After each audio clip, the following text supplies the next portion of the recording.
రీసెంట్గా నేను ట్విట్టర్లో ఒక పోస్ట్ చూశాను.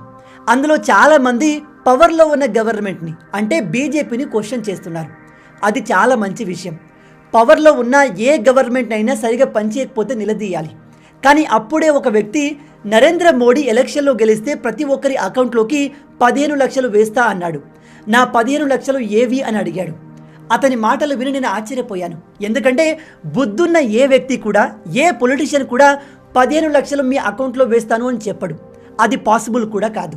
అంత డబ్బు మన దేశంలో లేదు. మరి అలాంటప్పుడు మోడీ గారు నిజంగానే ఆ మాట చెప్పారా? ఇప్పుడు తెలుసుకుందాం. ఫస్ట్ ఆఫ్ ఆల్, నేను ఏ పార్టీకి చెందినవన్నీ కాదు, నిజాలు మీకు తెలియజేయడమే నా ప్రధానమైన ఉద్దేశం. మోడీ గారు బీజేపీ గెలిస్తే ప్రతి ఒక్కరి బ్యాంక్ అకౌంట్లోకి 15 లక్షలు వేస్తాను అని ఎప్పుడూ చెప్పలేదు. ప్రతిపక్షాలు కావాలని దీన్ని క్రియేట్ చేశాయి. ఎలాగో తెలుసా?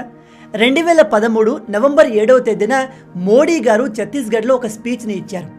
అందులో అతను ఏం చెప్పాడంటే, విదేశాల్లో ఉన్న నల్లధనం మొత్తం తీసుకొస్తే ఫ్రీగా దేశంలో ఉన్న ప్రతి బీదవాడి అకౌంట్లో 15 లక్షలు వేయవచ్చు అని చెప్పాడు.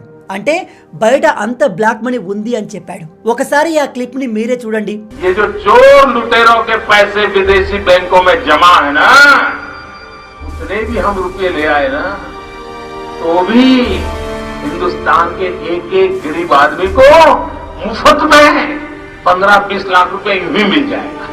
इतने रुपये. ఒకవేళ మోడీ గారు ప్రతి ఒక్కరికి 15 లక్షల రూపాయలు ఇస్తాను, నాకు ఓటేయండి అని చెప్పి ఉంటే ఎలక్షన్ కమిషన్ అతన్ని అప్పుడే పట్టుకుని జైల్లో వేసేది. అతను ప్రైమ్ మినిస్టర్ కూడా అయ్యేవాడు కాదు. ఈ విషయం తెలియక ప్రతి ఒక్కరూ ఇదే పాయింట్ని పట్టుకుని దాన్ని సాగదీసుకుంటూ డిబేట్లు చేస్తున్నారు. మీలో ఎంతమంది ఈ విషయాన్ని కొత్తగా తెలుసుకుంటున్నారు? ఈ విషయం ప్రతి ఒక్కరికి తెలిసేలాగా వీడియోను అందరితో షేర్ చేసుకోండి. ఇలాంటి ఇంకేమైనా విషయాల్లో మీకు క్లారిటీ కావాలంటే కింద కామెంట్లో అడగండి. నెక్స్ట్ వీడియోలో ఎక్స్ప్లెయిన్ చేస్తాను.